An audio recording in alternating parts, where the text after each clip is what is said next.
So my role is to help our colleagues working in the countries to understand the opportunities in healthcare for them, to help them to work on the right opportunities in collaboration with the industry experts, and essentially to help them to build a transformational agenda with the countries where they're working. And many of them are working across Europe, in regions of Europe who are very progressive in healthcare reform and using digital technologies. And others are in regions that are trying to improve and trying to pick up on this trend. My talk today was about how we can use big data, analytics and cognitive computing to improve health. And I gave examples of how we've used big data and statistical analysis for a long time in medicine and medical research, but how we're now getting to the point where we have to think about using the data in new ways, using more real-time data, using data that's generated by individuals themselves, and introducing this idea of cognitive computing, where we use systems or computer systems that can understand natural language, that can evaluate evidence, and that can learn from their experience. So basically, machine learning systems. Well, we've spent a lot of money as well as time on getting heavily involved in the analytics phase of this. So the data is just the raw material, and everybody can manage that. But we focus very much on how we build our capabilities. So we've made a lot of acquisitions. We bought Cognos, we bought SPSS, we bought a company called Netezza that has an analytics appliance, which is being used in the UK now. And we've basically set up business units that focus on what we call business analytics and optimization.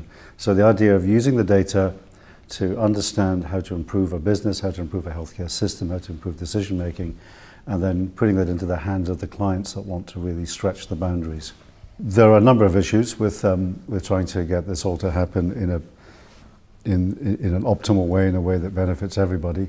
The big issues that tend to come out again and again are concerns over ownership of the data, concerns over privacy and confidentiality of the data. There are practical concerns to do with how do you get the data into a usable and standardized format, which is a technical challenge which can be overcome. But I think even countries who are, you could say, have a long history of managing health data, like the Scandinavian countries, and who have a high level of trust in their government to manage the data well. Even in those countries, you still see the need to change some regulations to inform the public about the benefits of doing this.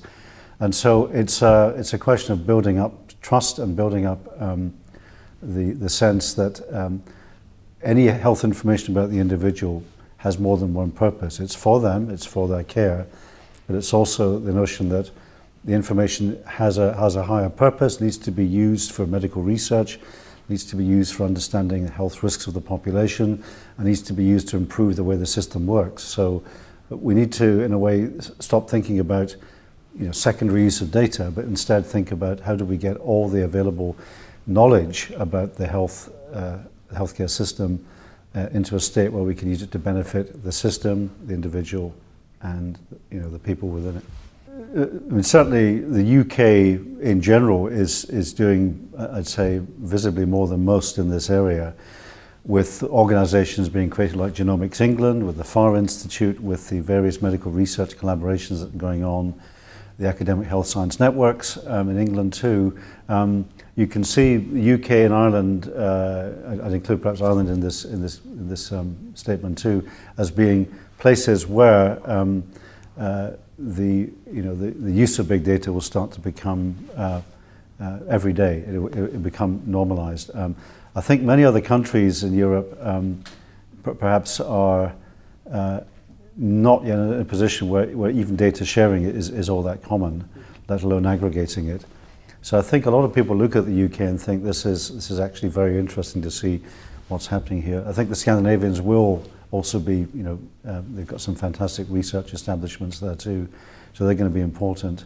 But I think every country is looking at what are the assets it has, and health data is an asset. It's a social good. It's a viable asset, and almost every country that I speak to has this ambition of what you might call health and wealth.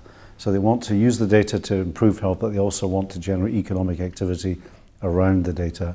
And I think you'll see a lot of parts of Europe begin to light up as places where people are now building a business around health data.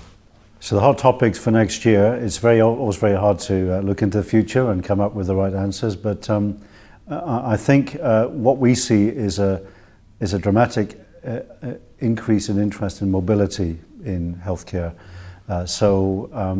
I think, as well as just the the health applications and the consumer devices and so on that catch a lot of the attention of the news media, there's also the idea that healthcare workers are going to become much more mobile, and that therefore they're going to be in a much better position to get good data at the point of care.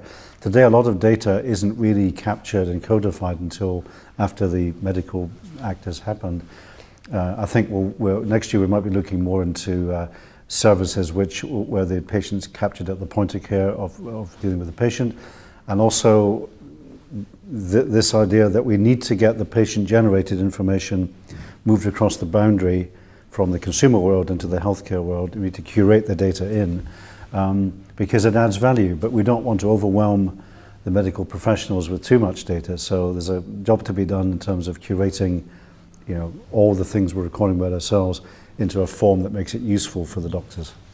You can take the Watson project as a really good example of open innovation, because rather than just build the system and develop a series of applications in the lab, we purposely took it to the clients that we knew we needed to work with to collaborate. So we brought the technology expertise, they brought the clinical and medical knowledge, and putting these two things together, we co-created the Watson applications. So for us, open innovation important.